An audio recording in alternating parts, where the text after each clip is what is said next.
कोई आदमी महात्मा गांधी के बाद कोई महामानव इस धरती पर आया था क्या? क्या वह पैदल घूमा था क्या? आपकी स्थिति को देखा था क्या? इन बच्चों की स्थितियों को अवलोकन किया था क्या? नहीं किया था। से ज्यादा देश में भी आजकल डॉक्टर मंजर नसीम का नाम छाया हुआ है, क्योंकि वो जन सेवाएं ज्यादा करते हैं, चाहे मानवाधिकार के लिए हो या मतलब लॉन्स क्लब के लिए या ब्लड बैंक के लिए। ऐसे में मतलब डॉक्टर मंजर नसीम का खुद का सोच क्या है? उन लोगों ने अपना वक्त निकाला और इस हमारे ऐतिहासिक धरती सराठा में आया। बेहतर जवाब देंगे। हमारे अध्यक्ष जी हैं जिला के, संगठन को लगातार मजबूत कर रहे हैं। आप ये सवाल जो है बेहतर जवाब मुझसे ये देंगे। लोकसभा में ह्यूमन वैल्यूज अगर मेरे अंदर नहीं है, राणा रणजीत सिंह चल रहे हैं, इनको ठेस लग जाता है। कोशिश किया जाए, कोशिश करने से ही आगे बढ़ता है आदमी, चाहे वो आज के प्रतियोगिता के बारे में, आज का प्रतियोगिता ढाका की इस ऐतिहासिक धरती पर हुआ।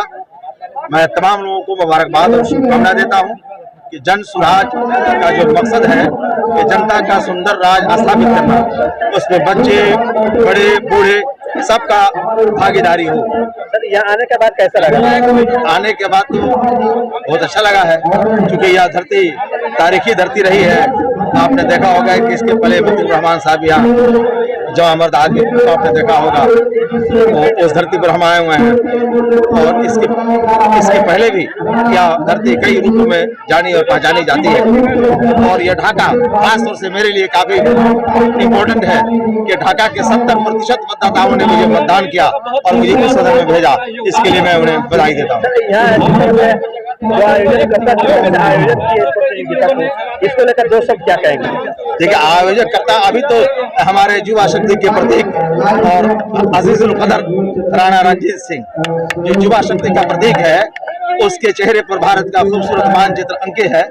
उस व्यक्तित्व को अगर लोगों ने पहचान लिया तो मैं बताऊंगा कि जीने की आरज़ू है तो इस कदर से जी कि तेरे बाद तेरी दास्तां रहे।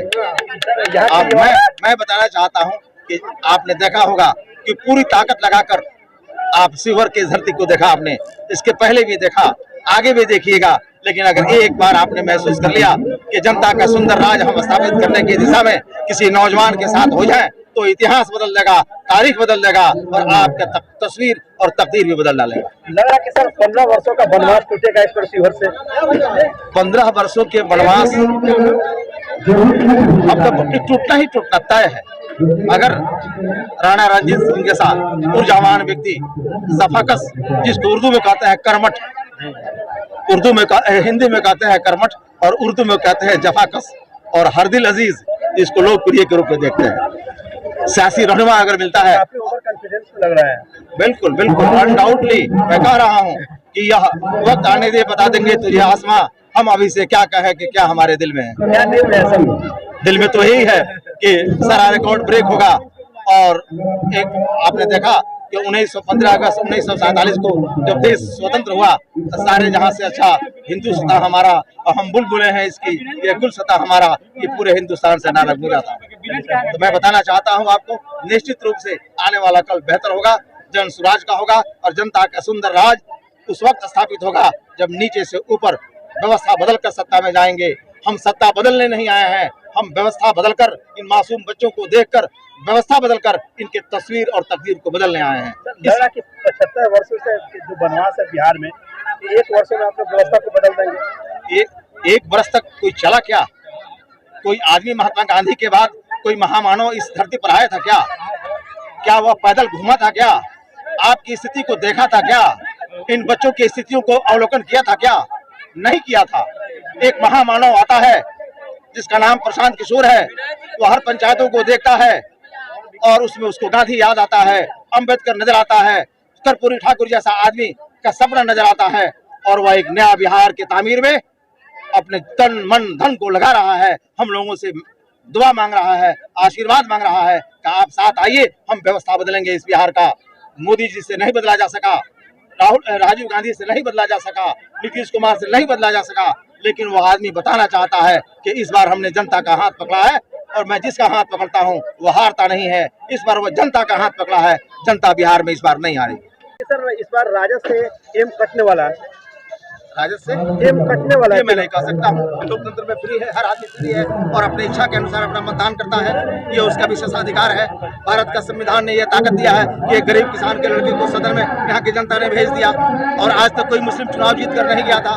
तो जनता के अधिकार जो डॉक्टर अम्बेडकर ने 2 वर्ष 11 महीना 18 दिन में बनाकर दिया, उस अधिकार का लोगों ने पालन किया और जन स्वराज के पीले झंडे को देखा, गांधी की तस्वीर को देखा और आफाक के नाम पर लोगों ने बैलेट पर मोहर लगाया और इसे सदन के अंदर भेज दिया कि किसान के लड़के को। ये अपने आप में एक इतिहास सर, आप एक अल्पसंख्यक समाज से आते हैं, क्या आने वाले दिनों में आप शहाबुद्दीन परिवार से मिलेंगे?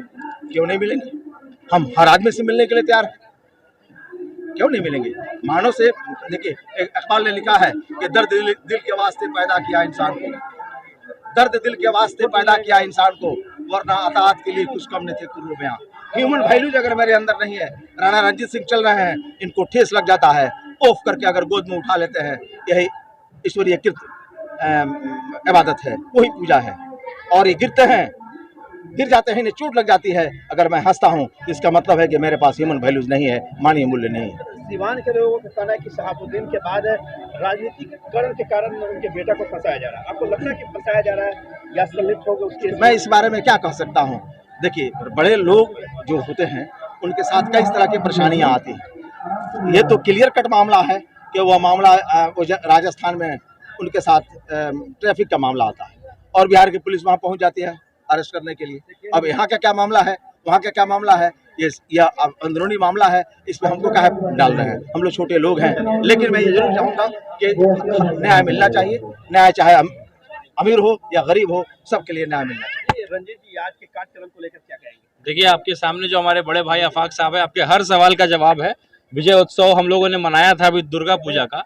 ये हमारे जन स्वराज का जो पदयात्रा है, जो एक माहौल बन रहा है कि कैसे हम लोग जाति धर्म से ऊपर उठ करके हम लोग अपने बच्चों के लिए, अपने बिहार के भविष्य के लिए वोट करें। आपके सारे सवाल का जवाब जो है जीत के प्रतीक में हमारे बड़े भाई आफाक साहब आपके सामने। तो मुंह से क्या बोलना है, हम लोग काम से बोलने वाले लोग।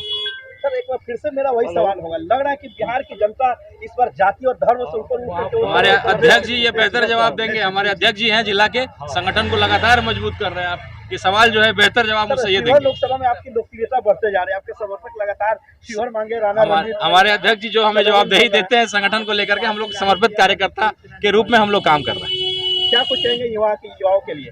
एक जोश जो है पनपता चला जा रहा है, एक क्रांति का रूप ले रही है और आने वाला जो है आप 6 महीने 1 साल में आप वो क्रांति जो है धरातल पे देखिएगा।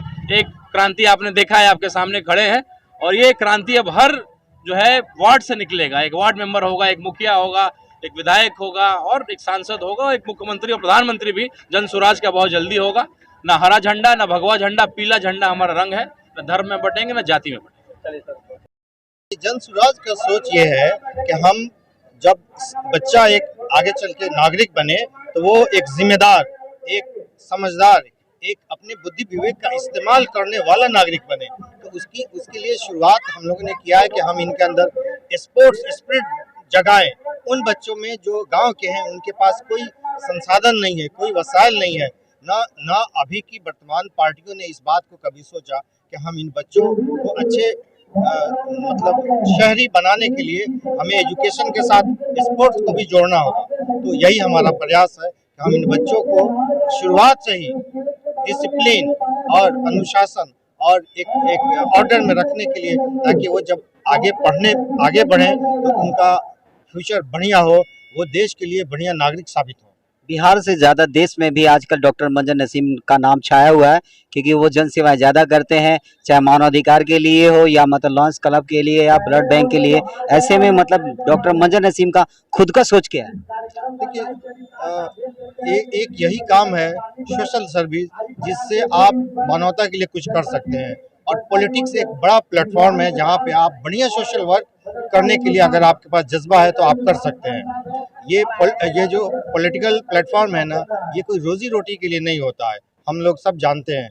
और हम लोग इस बात से परहेज करेंगे कि कोई इसको अपने रोजी रोटी के लिए और जीविकोपार्जन के लिए यूज़ करे। हम लोग इसको प्योरली एक सोशल प्लेटफॉर्म समझ रहे हैं। हमारा जीविकोपार्जन का अलग संसाधन है। हम लोग बेसिकली इस प्रदेश को एक विकसित और तरक्की याफ्ता प्रदेश बनाने के लिए काम करेंगे और उसकी शुरुआत इन्हीं बच्चों से होगी। इन बच्चों को अगर बढ़िया नागरिक सिटीजन बनाएंगे, बढ़िया वोटर ही बनेंगे, तो ये आगे चल के देश के लिए फायदेमंद होंगे। आप देश की जनता को भी क्या संदेश देना चाहेंगे? देखिए, देश की जनता हमारी समझदार है, उनके पास बुद्धि विवेक है। होता ये है कि हम लोग को कई बार गुमराह किया जाता है, लेकिन ये बार बार चलेगा नहीं। आगे आने वाले दिनों में लोग इस बात के लिए तैयार हैं कि हम मुद्दों पे वोटिंग करेंगे, जो हमारे बच्चों की बात करे, उनके फ्यूचर की बात करे, जो हमारे रोज़गार की बात करे, जो हमारे खेती किसानी की बात करे, जो हमारे लोगों को जब वो बीमार पड़े तो अच्छे हॉस्पिटल की बनाने की बात करे, जो मोतिहारी में एम्स और IGIMS का एक एक्सटेंशन ब्रांच लाने की बात करे, हम उनको वोट देंगे। यही मैं देख रहा हूँ अभी फील्ड में जहाँ तक भ्रमण हुआ है। देखिए, कार्यक्रम जो किया गया है बहुत अच्छी बात है, क्योंकि युवाओं में एक नई सोच आएगा और उनको आगे बढ़ने के लिए जो है कि हर वो भूमिका वो निभाएगा कि मैं कुछ भी खेलूं उससे आगे बढ़ूं। और रही बात कि जनसुराज टीम एक ऐसा युवा के अंदर जोश ला रहे हैं कि इनको जो है कि फायदा पहुंचे। तो युवाओं से क्या कुछ कहेंगे? युवाओं से यही कहेंगे कि जितना कोशिश किया जाए, कोशिश करने से ही आगे बढ़ता है आदमी। चाहे वो जितना बुलंदी छूने की कोशिश करेगा उतना आगे बढ़ेगा, क्योंकि हमेशा इंसान को आगे की सोचना चाहिए। यहाँ आने के बाद कैसा लगा आपको? यहाँ आने के बाद बहुत अच्छा लगा, बहुत बढ़िया लगा। जनसुराज एक ऐसा व्यक्ति है कि प्रशांत किशोर जी जो कोई भी काम बहुत अच्छे ढंग से कराते हैं, बहुत अच्छी तरह उनका सम्मान है, इसीलिए हम आए हैं। हमारे देख रेख में ये कार्यक्रम कराने में एक सिंगल मेरा योगदान नहीं है। हमारे जनसुराज के जितने भी एक्टिव सदस्यगण है और जनसुराजी लोग हैं, सभी का महत्वपूर्ण भूमिका रही है, कहीं हमसे ज़्यादा। ये तो मेरा प्रांगण था तो हमारी भूमिका रही, लेकिन जिन लोगों ने अपना सब कुछ छोड़ करके यहाँ पे दिन रात प्रयास करके इस कार्यक्रम को सफल बनाया, मैं उन सभी को कोटि कोटि आभार व्यक्त करता हूँ। इसे कि यहाँ के युवाओं को आप बड़े प्लेटफॉर्म पे आने का मौका दिया, उन युवाओं से क्या कुछ कहेंगे जो इस प्रक्रिया में शामिल हुए? मैं उन युवाओं को यही कहना चाहूँगा कि इस मंच के माध्यम से और इस कैरम बोर्ड खेल प्रतियोगिता के माध्यम से जिन युवाओं में दबा हुआ प्रतिभा है, उस दबे हुए प्रतिभा को निखारने का और बाहर लाने का प्रयास किया गया है। हमारे युवा ऐसा नहीं है एक एजुकेशन के माध्यम से ही अपने आप को डेवलप कर सकते हैं। एजुकेशन के साथ साथ स्पोर्ट भी हम जैसे युवाओं को जरूरी है, और स्पोर्ट भी युवाओं को बहुत बड़ा मंच दे सकती है। कैरम ऐसा नहीं है हम फर्स्ट टाइम कैरम करा रहे हैं। कैरम से पहले हमने दौड़ भी कराया था, उससे पहले हमने कबड्डी भी कराया था, अभी कैरम करा रहे हैं। कैरम के बाद क्रिकेट कराएंगे, वॉलीबॉल कराएंगे, बैडमिंटन कराएंगे, हॉकी कराएंगे, कुश्ती कराएंगे। सब स्पोर्ट के साथ बच्चों को जोड़ेंगे, युवाओं को जोड़ेंगे। जब हमारे बच्चे के अंदर ये खेल के माध्यम से आगे आने का मौका मिलेगा तो मुझे लगता है वो बच्चे, वो स्टूडेंट, वो युवा साथी हमारे स्पोर्ट के साथ साथ एजुकेशन पे भी अपना ध्यान केंद्रित करेंगे और एजुकेशन और स्पोर्ट के माध्यम से वो अपना भविष्य काफी स्ट्रॉन्ग करेंगे। प्रांगण में जनसुराज के जो भी सम्मानित अतिथि और हमारे अभिभावकगण, एक छोटे से कार्यकर्ता, मैं छोटा सा जनसुराज का कार्यकर्ता हूँ, छोटा सा सिपाही हूँ, मुझे कहने पे उन लोगों ने अपना वक्त निकाला और इस हमारे ऐतिहासिक धरती सराठा में आया। मैं उन सभी को कोटि कोटि नमन करता हूँ, अभिनंदन करता हूँ, वंदन करता हूँ।